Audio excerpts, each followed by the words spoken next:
European Union 2.1.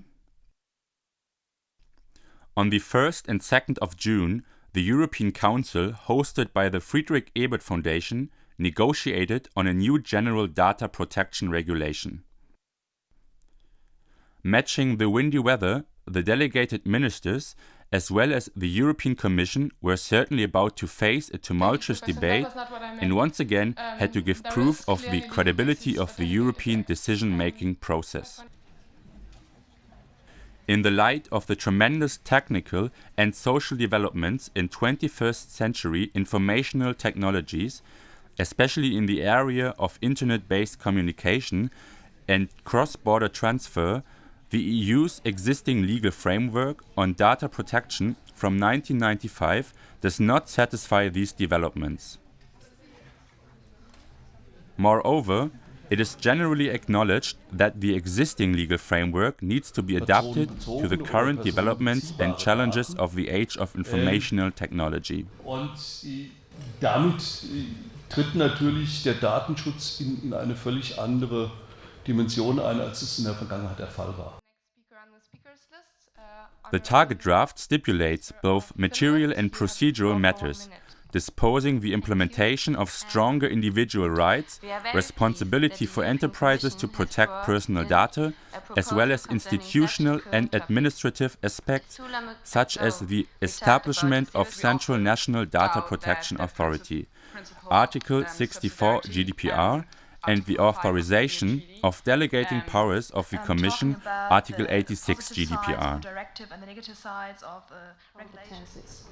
Latvia possibility evaluates that it should be considered how to ensure a coherent application of data protection rules, taking into account the impact of new technologies on individuals' rights. Taking into account the global tendencies in the IT technologies environment, Latvia is of the opinion that the right to be forgotten is without doubt one of the most needed solutions proposed. Even though the draft stresses the importance of specific rights, especially the right to be forgotten in Article 17 GDPR, the implementation of stronger individual rights for data protection had provoked a lot of controversy. Since several countries, including Germany and France, already obtain very high standards of individual rights, ministers expressed their concerns to need to discharge their national high standards of individual rights in order to give way for a moderate European solution. We therefore hear the Minister of the Republic of France. Your high standards of personal data protection is not acknowledged by most of the Eastern European countries. Do you fear to lose your high standards in order to give place for a comprehensive solution which is accepted by the majority of the European countries? Well, of course, we're here and we're concerned by individual rights, we're concerned by data protection. This is what we're here for. And we want to maintain our high levels, but on the other hand, we also want a harmonization in Europe. And the harmonization in Europe needs also a compromise, which leads to the fact that we will reach a compromise which might be lower than our high standards already obtained, but which is the most important thing. And I think the most important thing in Europe, yes, of course, too, is that we want harmonization between the levels in the different member states on a high, but also in a way compromised data protection. That's what we're here for.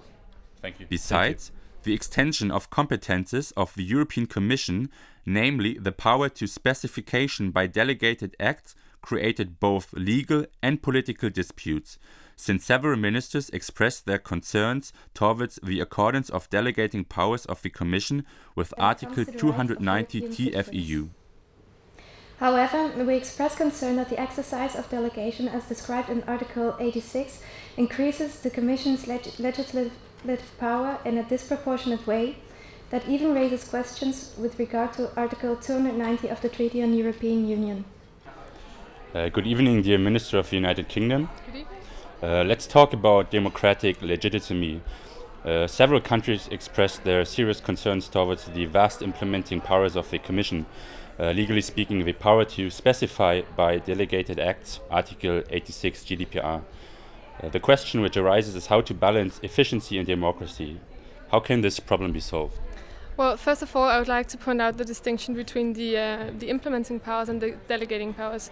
The main issue today has been the delegating powers, which are very problematic in a democratic perspective, because the powers which are granted to the Commission are rather far-reaching, and the Commission is not a democratically elected organ, so that is of course a big concern.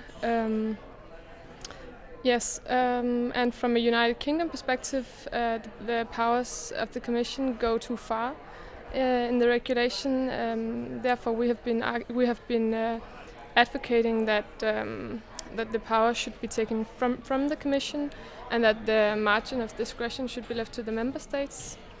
This has been a big issue, and from a United Kingdom perspective, the draft which we are about to vote on now has not left enough discretion to the member states, has given too much power to the Commission, so it's going to be very interesting to see how this works out.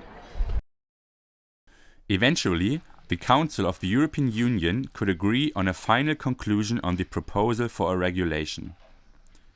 However, it is still written in the 27 yellow stars of the member states whether the proposal will finally lead to a decree of a general data protection regulation. Of the European Union, of course, and for the companies operating in the EU. And I'm happy that we were able to achieve this goal. Still, the conference left the impression of a vivid European debate and holds up hope for a new chapter of trans-European data protection. And after the conference, do you think that there are still any tensions between the EU and the single member states, maybe? I'm not sure if I would say that there are tensions still. Obviously, we're all different countries, we all have different legal cultures, we all have different points of view. So I do think there are certainly differences, but I think, if anything, that could be taken up in a positive way, because, you know, I'm sure if the United Kingdom was entirely happy with absolutely everything, that wouldn't then necessarily mean that there are other member states who weren't happy at all. So I do think that the nature of consensus and the nature of compromise always is that you can't get your own way all of the time, and so we're happy with certain things. We feel a lot has been achieved, and we believe that the best way to harmonise and the best way to achieve consensus is to cooperate in as far as possible, and as far as that it's desirable and enforceable for every member state. So I wouldn't exactly say tensions. I think that we all recognise the need for harmonisation, and that it does overrule our own national interests to a certain extent. So, you know, it's a give and take rule. So I think a lot has been achieved. Over the past 2 days, and enjoyed hearing opinions of the other member states. Obviously, we worked at this as the Commission and the experts, but we didn't have the opinion of the Council, so it's good to hear.